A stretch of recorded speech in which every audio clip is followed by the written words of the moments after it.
In a studio that's in a basement comes the epic story of how two friends changed the future of the movie podcast game forever. The reviews are in. Boys Life magazine gives the High Sci podcast 4.5 acorns. The Daily Bugle says, these guys are super legit. And Pope Francis declares the podcast as life-affirming. From the kid who tried to get smart with David Spade and got fucking old. You're still out.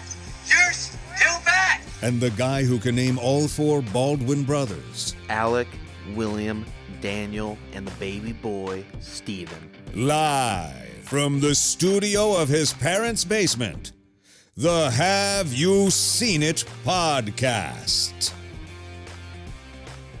Welcome back to the Have You Seen It podcast. My name is Mason Knight, and sitting across me is the one, the only, Cash Krause. Cash, how you doing? Pretty good. I'm always doing good because it's Thursday. It's Throwback Theater Thursday. Throwback Theater Thursday. It's a mouthful. We're throwing it way back this Way week. back. Way back to the early 2012s. Yep. Remember 2012, Mason? I actually do. We Very were pivotal time in our we were lives. seniors. We were.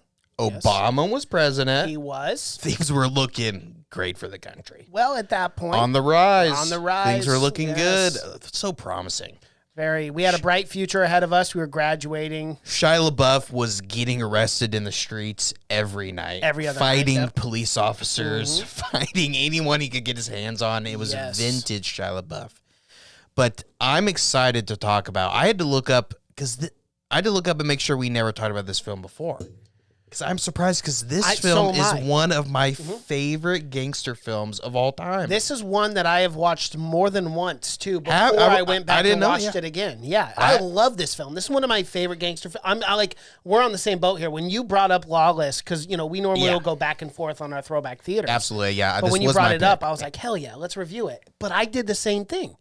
No joke. I did the same thing because I was like, we've had to have reviewed this already. I know I've thought about it before. Thought about bringing it up to review before. And you know what? I almost wonder if it was early on in our podcast, career that we were like, okay, let's do Lawless. It might have been it might have been in the remember we had like the pieces of paper. I bet it was for sure. Yeah, Lawless. That was is what I definitely must in be there. connecting it to because I had to look up at but yeah, this film just hits the sweet spot for me. Oh my God.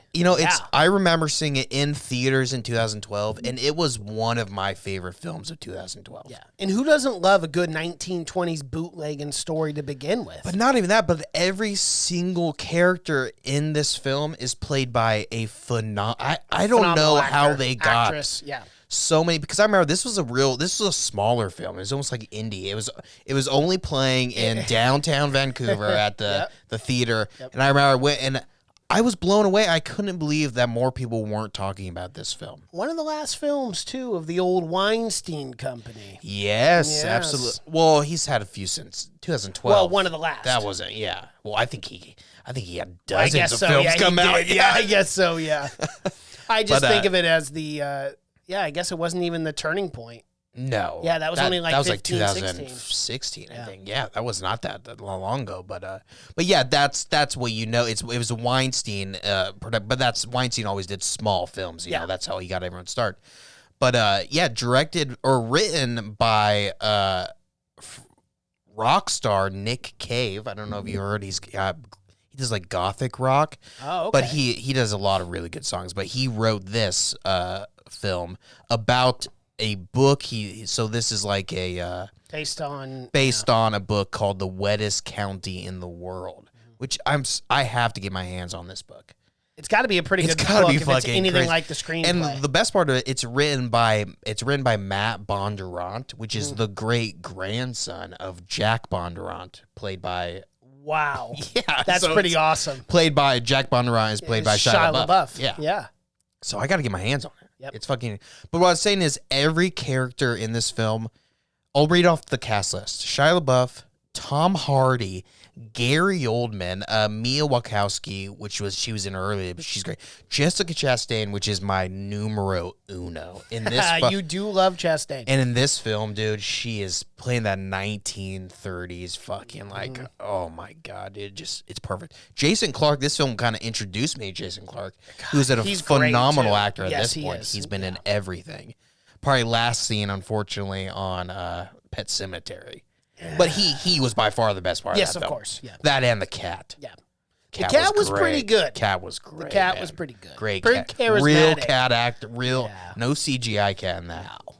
But yeah, Jason Clarke and then Guy Pearce playing this phenomenal over-the-top 30s OCD, just like a character drawing of like this bad guy in the 30s. It's so... But again, knocks it out of the park. He fucking kills it. Crushes it. He's so bad, and you hate him. You hate his guts. But he's so weird though and bizarre. The writing is great. It is. It's so, but every character is not just normal. They're all this kind of larger than life. Everyone, man. This is Tom Hardy. This is vintage Tom Hardy. This is peak Tom Hardy, man. This is Tom Hardy. They had to wrap him up in a fucking cardigan because he was 30 pounds heavier for Bane. For Bane at this point, And his character in this film was supposed to be skinny. That's the character. Wasn't the case. So that's why he's constantly wearing like 4 layers. Yeah. It's because they had to make it seem like he wasn't this giant because and he he's was a monster the biggest badass in the film though. Out of the brothers, Forrest was definitely the. He's so. Yeah. So I mean, he was a legend. Cool. He was a legend in the film. Yeah, and he was invincible. He couldn't be killed. Yeah, and again, this film, it's so bloody and gritty. It's the perfect gangster film for me. I mean, the writing is not perfect, for sure, but it's just, as far as gangster film, it's everything you want out of a gangster film. Every death is fucking unique. No one's just getting shot and falling over. Nope. It's people getting their throats slashed, people getting tarred and feathered. People literally getting their necks broken. People getting punched in the throat with brass knuckles, which is Force's favorite method. It's fun. It's so good, dude. So break the old jugular. That's not fun. Oh, well, a guy had a big goiter or something growing off his neck of growth, and he hit that thing perfect. Another thing, too, was the brass knuckles. I love this, where he broke the guy's collarbone. That looks so good. Oh, when he just the bone just stuck out of it. It's so good. All of that. Brutal. Jason's Clarke character is he's my favorite character maybe out of any gangster film ever. Wow. When they come to the shakedown, when they bring like the cops, the country cops that are just dumb fucking hillbillies. Yeah. And he's talking to Forrest, and the Forrest is like, "Don't you know better not to come down here when what's Jason Clarke's character's name in this? Howard. Don't you know better not to come down here when Howard's been on the stump whiskey for 3 days? He's been on some bender for 3 days, drinking stump whiskey, whatever the fuck that is. I assume it's whiskey that comes from a stump. Yeah. Which is probably the worst whiskey. It's probably not good whiskey. But he comes running out of this. And Jason Clarke, you don't realize it, but he's huge. Oh, he's massive, yeah. He picks this guy up with one hand at one point, and it's the coolest scene. He's about to kill these guys when he's got the gas going. Yep. But he jams it down the guy's throat, the cop's throat, and he's like, whoa, enough. Yeah, he's got to pull him off it, though. He's such a badass character, dude. And it's this whole thing where it's like, again, they're all larger life, and they're Bondurant Brothers. Well, I'll tell you the premise. It's in like the 1930s during the Prohibition, no alcohol, and they're moonshiners, the Bondurant. They've lived in, it's like Virginia? Yeah, Virginia. Yep. Yeah, they lived in Virginia, and it's just like this typical Virginia family that's lived there for like 9 generations. Of course. And they've been there for so long that they have like this fantasy about this family that they can't be killed. But it's an awesome element to the story. Yeah, and because they've lived there for generations, they know the police force, because obviously it's 1930s. Well, they know town everyone. of 12. Yeah. So they're well known. Oh, yeah, everyone knows. And again, they've been around forever. So, and these families, it's not like you got new families coming in, living in the fucking butt-fuck nowhere in Virginia. I mean, it's these families that have been there for a long time.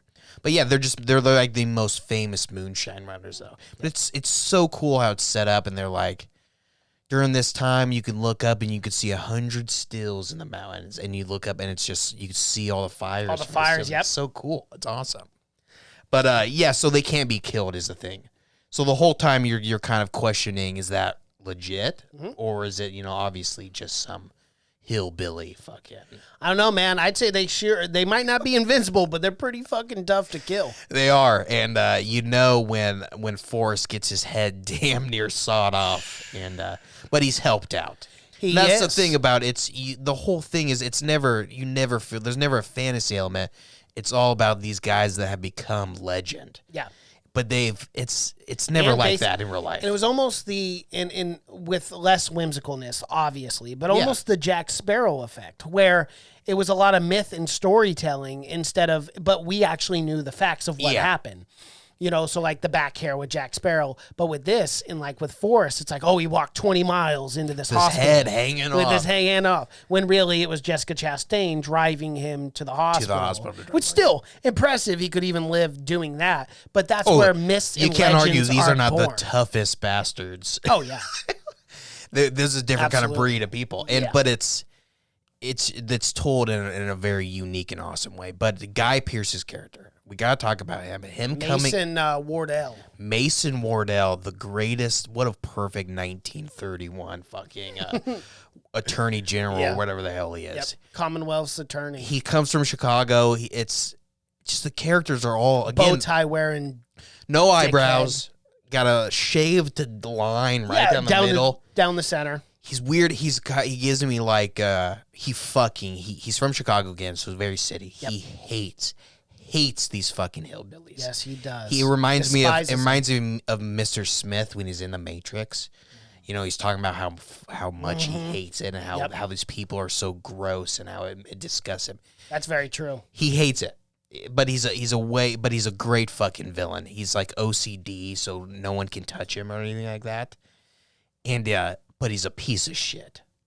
And he's constantly talking down to all these like deputies, even the cops. Which I don't know how you take that either. Well, and I like the dynamic set up too, because the Bondurant brothers weren't just going to bend the knee to this Mason guy. This Commonwealth's attorney. Like, they were going to run their bootleg because, at this time, there was so much corruption going on with the bootlegging. Well, the whole thing, it was the attorney general he wanted to cut, essentially. He wanted to have all the bootleggers working for him. Yeah, he didn't want to stop it. No. Of course, no one did back then. Not. There was so much money to be made because everyone was still boozing. He just wanted to control it. Yeah. But he was still going to give them a ton of money. But you got to know the Bondurants. They're not that kind to be like working. They're not company, man. But they're coming right out of the Depression as well. Well, they're in the Depression. They're in the Depression, but they're doing good. They're the few people that are. But not very many people at this time period are doing great anyway. And you're not going to have this douche guy come in, Mason Wardell, this Commonwealth's attorney, and tell you what the hell to do. Oh, no. They're just not going to allow that. Yeah, absolutely not. So I love the scene, though, when the guy's like, he'll take your jar of apple brandy. And Forrest walks right up to the fucking guy's like, roll the window down. Did you ever bring this? Yeah. He crumples $1 and throws in his fucking face. But it's so, these guys are so fucking, it's a gangster movie, the guys all got to be badasses. Oh, yeah. Even the bad guys. Because I love the scene when Forrest is just staring at Guy Pearce's, and he says something like, you going to draw? He goes, you trying to draw on me? And he goes, you're not intimidating me. Because Guy Pearce he's a city boy, but he's a badass. Oh, he is. Absolutely, yeah. He's a hard ass for sure. And he's not scared of these fucking... No, he's not. You really get the sense that he does look down on these people. That he does think they're just kind of fucking dumb. They're vermin. Yeah, exactly. Yeah. But no, the Bondurants, they're smart. But we also got to talk about this film has somehow wrangled in the greatest character actor, maybe of all time, Guy Pearce, who plays a very small role, but a perfect, or not Guy Pearce, Gary Oldman. Plays a very small role, but it's so fucking perfect. That's the thing about this movie is for this film, it's really true. There's no such thing as small roles. No. Because even the fucking deputies are guys that we've seen multiple times. Like the head deputy guy was the guy we saw on Outsider. He's in a ton of things. Yeah, he is. But yeah, even, what's Floyd Banner is Guy Pearce. God, I love Floyd Banner. I love this character, man. Well, his introduction is the best. It's so well written, and so well so done. stereotypical, like Godfather. Oh, exactly. 1920s, 1930s. Coming on in with a Tommy gun and just and you're thinking and you're almost thinking it'd be over the top. You think it's almost not. It's not. It's so well done perfect. and grounded, and they managed to do it because it's not done in the middle of the streets of Chicago. No, it's done in the middle of fucking nowhere in Virginia a random street Hills. in Virginia. Yeah, so no one cares. Nope. But that scene and when no one's gonna say anything. He either. rolls into the town and the town stops and they're like, "What the hell is this guy?" They're getting doing? the kids shuffling him. The kids into the Shutters building. Yeah, they're all they know shutting. shit's about to go down. But he fucking comes out with a Tommy gun, just so awesome, and lights down this that T series car or whatever they're called. Oh yeah, the Model Ts. Model T. Yeah, I think it's a little newer than that, but it might be. Yes. But it's an old car for sure. It is. Yeah. It's an old one, and it's driven by the screenwriter Nick Cave. Would you look at that? A little cameo. Yeah. Wow, got blown to smithereens. This is fun trivia, and I'll go off a tangent. If you don't know who Nick Cave is, he's a rock star turned like screenwriter, very talented. But he wrote early on. Russell Crowe commissioned him to write a second Gladiator script. Really? And it's famously known as like the craziest movie never made.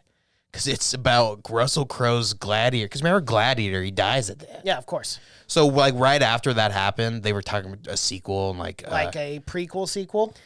No, Ridley Scott wanted to do a sequel that didn't have Russell Crowe in it at all. Just had Joaquin Phoenix in it? No, because he died too. It was yeah, that's right. It was decades after, and it was just a different story. Oh, just a completely different story. it was still called Gladiator, but it didn't have any gladiators in it at all. So Russell Crowe was like, "Well, fuck, I want to be in it." So he paid Nick Cave, who's also Australian. That's how they know each other, because there's only like 8 people in Australia. They all know. Of course. So he paid him to make a movie, and he wrote a really good script about Russell Crowe's character time traveling. Dude, well, he goes to hell. He's got to kill all these gods to get back to his family. Remember, they hang his family, and it's fucking. I read the script. It's wild. And then he kills this god in heaven, and they send them back, but they send them back to like normal time. So he's like a gladiator in like nowadays or something. It's a fucking wild story. Yeah, I can see why that probably never got made. Oh, it never got made. They immediately said it can't be made. It's too insane. It's too nuts. But if that's who Nick Cave is, it's a crazy. And it's not like he just randomly wrote it. Fucking Russell Crowe told him to write it. That's crazy. And Russell Crowe loved it. Yeah. He loved the story of going. But you have to. Well, knowing Russell Crowe now, yeah, definitely would have done that. Oh yeah, but no, yeah, you can't. But nowadays there is a Gladiator 2, but it's nothing. It's not Nick Cave's story, but there's a Gladiator 2 where Ridley Scott's supposed to come back and do another one, but it's not. But that's who Nick Cave is. He doesn't have very many writing credentials, but he's well known for writing Gladiator 2, a crazy. And Gladiator's not a movie that you would ever think would need a sequel. No, never. Because everyone dies at the end. Yeah. But yeah, that's who. He's a great writer, though. You go and read Gladiator 2 script. I wish it was fucking made. It's like Gladiator on acid. Damn. It's such a weird fucking Maybe you can get Nicolas Cage to star in that instead, like a Mandy, you know? That's almost it. That's almost what it fucking feels like. It's such a weird story. Yeah. But yeah, that's what. But he's such a great at writing these fucking characters. All these characters, like Jack and all of them. And like Force's character, how he's like a parental figure to the Bondurants or whatever, and he's almost like an old granny. He says like 4 things in the entire movie. And Jessica Chastain, who's like this chick from the city, trying to get away from like the rush or whatever. She's giving Forrest every signal in the fucking world, dude. She's laying it on thick. And this guy just can't take every day. Every day she's staring at him before they go to bed. Leaves the door you coming in, and he's like, not closing this tonight. And Forza, I gotta get to bed. I gotta go to sleep tonight. And then like she comes over to his house, and he's like, well, she lives with him always. Well, yeah, but before that, he's like, well, we ought to get you home. What are you doing, man? Yeah. Well, not even to the point where she gets full nude. Walks in his room, and he's still like he's never touched a woman before. And it's like he's like, what the fuck? That's literally what gets he on asked top her. of him, and it's damn near like rapey vibes. Like maybe he's not into this. Well, you start to wonder. Maybe there's a lot of built-up anger because he can't be who he can be. It flashes forward. It's on like a deep sexy. It flashes forward to the next morning. He's still the same. He hasn't moved. He hasn't moved. He did nothing. He just stood there. But is it really rape, though? I mean, if it's Chastain. Well, I mean, still, it's got to be. I mean, he's not a man of many words. No, he's not. He's not a very quiet man. Yeah, he's all business. He is. Even when he's making sweet love. One of my favorite scenes, though, was and it showed perfectly who this Commonwealth attorney was, Mason, whatever. That scene where he has the young girl and she's sitting on his bed. He's so OCD and such a clean freak that he has newspapers where she has to sit. Yeah, that scene always just kind of makes my skin crawl. It does, because then you realize just how not only that, but the girl's like crying. She's petrified. Yeah, like he obviously just like raped her. Of course, yeah. And then you get a knock on the door because that scene. Any great gangster film has to have a torture scene. Yes, it just has. It to. does. It's got a gangster film's got to be blood spoke. They got to be hard R's. They can't be afraid to curse, and they got to have these badass characters, but still characters that they're not perfect in any way. Yeah, they're kind of anti-heroes. Right. They're still killing people and selling booze and whatnot. But yeah, you got to have a torture scene. Absolutely. And it's got to be brutal. And that's exactly what this torture scene is. And it's such a fucking cool scene when Gary Oldman's character, so Jack and Cricket, Rickety Cricket, because he gets the rickets. Yep. He goes and because without Force, the older brother, knowing, he goes and sells all the booze to some city guy and without knowing, and they fucking jump him immediately. Of course they do. It's so, and even the city guys are like, "Oh my god, these fucking hayseeds! These idiots! What are they? They're bringing it to us." And then but fucking Gary Oldman's character knows the name, and it's so fucking cool. Well, it just gives you this like, I don't know, this like masculine. Well, think about this. They're literally, they show up and he's like, "Hey, did you dig the graves for these boys?" They throw them in and it's the end for them. You're thinking, "Oh my God, Shia LaBeouf, Jack's the scene in die." Casino when they're with the baseball bats. They're being Pesci and his brother. He's got the gun. He's like, "Oh, hold on. I'm a Bondurant brother." And then he's like, "Oh." Yeah. Now he's putting the piece together. And then I love after the fact, after he talks to Jack and all that, he goes back out to the guy and he hits him. He hits his well, you know me, because Gary Oldman, he's not out there doing anything, but they go and tell him. He's like, "Oh fuck, bring him in here." Yeah. And he goes, "Give your brother this." Mm-hmm. And it's because the address. Early on, two guys came to their house or whatever and cut Forrest's throat when he was used to work for they got in a Floyd fight. Banner. Yeah, they're city guys, and they were there to make a deal with them. But they got really handsy with Jessica Chastain's character, so Forrest had to take him out. Yeah, and they didn't like that. No, they didn't. They cut his throat, so Floyd Banner gave them their address. But it's such a cool scene when Floyd Banner comes out and fucking beats that guy. Hits him one time with the shovel in the head. He's like, "What the hell are you doing?" He's like, "I got every lawman. I got every lawman in the state, and I want some blood feud. I want some cracker coming down with because he knows the Bondurants mean business too. And if he kills brother, he'll go to the fucking furthest length to burn down get his revenge. Yeah, exactly. Yeah. So he knows you can't bring these hard, and he says, "I want this hard ass cracker coming down." It's so cool, man. He's just drip style. He's, Floyd Banner. But yeah, he hits the guy, but they give him the address, and that's where the torture scene comes into play. But it's funny because Jack, Shia LaBeouf's character, he's upset about that they didn't go. Yeah. But right when he opens the door, he's like, "Oh fuck, I get why." This is yeah. Because they've got his nuts in his hand. Yeah, they cut him off, but the other guy. Well, I think the guy was still alive. Yeah, the other guy was. He was in the chair, but I think they cut both the guys' nuts off. They did. Why? They were both kickings, obviously. And he says, I can't believe he says something like they can't say they didn't have any nuts or something, and he gives them this paper lunch sack that's covered, it's dripping blood, and Jack is just like, "Oh my God." Wardell. Yeah, and that's what they put in a jar.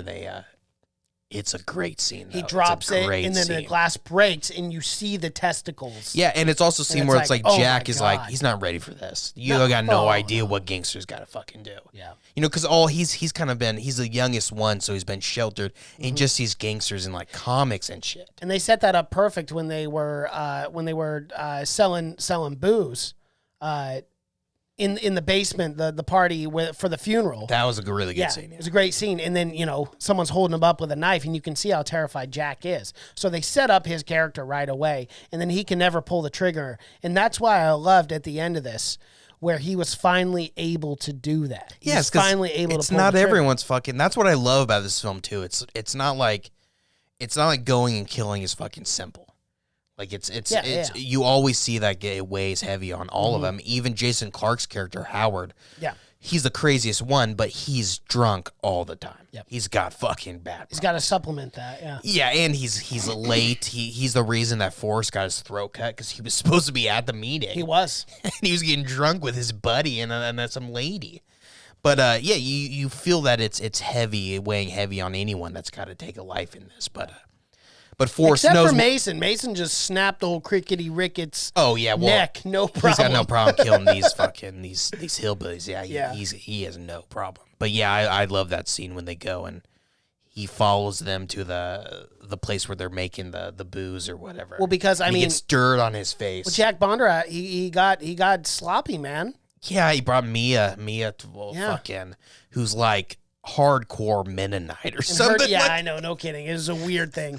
Bertha, her name is Bertha in this. Oh That's such a terrible name. No, it's a horrible name. I've never met a Bertha that I enjoyed.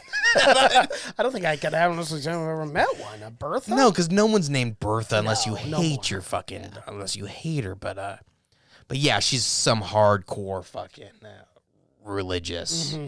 Super. I love that scene though when he goes into to get his feet washed. Yeah, and Shia LaBeouf again. We got to talk about this. Is vintage Shia LaBeouf. He was full on crazy, kind of off his rocker at this point. He thought it would have been smart to drink moonshine a lot, and he made a lot of people really uncomfortable. Mia Wachowski, she walked off the set one day and almost quit. Yeah. Wow. And him and Tom Hardy got into a fist fight. This is Bane Tom Hardy. Oh yeah, this is big boy Tom Hardy, man. Yeah, and Shia even said, he's like, yeah, I thought it'd make because he drank moonshine on set. Jeez. And if you don't know what moonshine is, it's strong. It's like 80% up. I mean, it's so. But he said he got really drunk. He got in fights, and he made everyone really uncomfortable. But the funny thing that he said was, he's like, yeah. Then I watched the movie. He's like, Tom Hardy, he didn't get drunk. He didn't do any of that. And he gave a way better performance than me. He's like, he didn't go method at all. No. He's like, he gave a way better. He's like, and he's always said that he's never loved his performance in this. But who, Shia? I didn't think Shia did a bad job in this at all. I think he knows how shitty it was for everyone working with him because of this. Right. So I'm sure it's not a film that he enjoys. Yeah, I thought all the performances were great in this. I mean, that's one of the things that makes this film hold up, dude. It's like even all the way down to Cricket, like Dane DeHaan, he does a fantastic job. Who's in a ton of stuff. Yeah. He's in a ton of stuff, yeah. Yeah, and even him who had a really small role. He was great too. But yeah, I love it. I love that it ends in an awesome, how any gangster film has to end in this giant standoff. Yep. And it ends in a super cool and fashion. I also love the way that Forrest dies in this, because you think he's going to die, and sure enough, he lives through this as well, and you're like how in the hell? But his throat got shot. Yeah, got shot, 4 times? But he dies in the most fitting way, because it was in a weird way, it was more on his terms. Oh, yeah. So it kind of adds to the myth. It kind of adds to the legend of who Forrest Bondurant was. It ended up being pneumonia. Right, because he fell into the river dancing a little, and we finally get to see him dance. Yeah, and it fits the character. I mean, it probably really happened. It probably actually it fits, did, yeah. I mean, it's that character, and that character that would even fall in a river and then like not go and like get a blanket and get warm because he's such a tough badass guy. So I'm fine. Yeah. No, I'm fine. I'm good. And then he dies of a cold. I'm just gonna drink some more moonshine. Yeah, exactly. So that's the character for sure.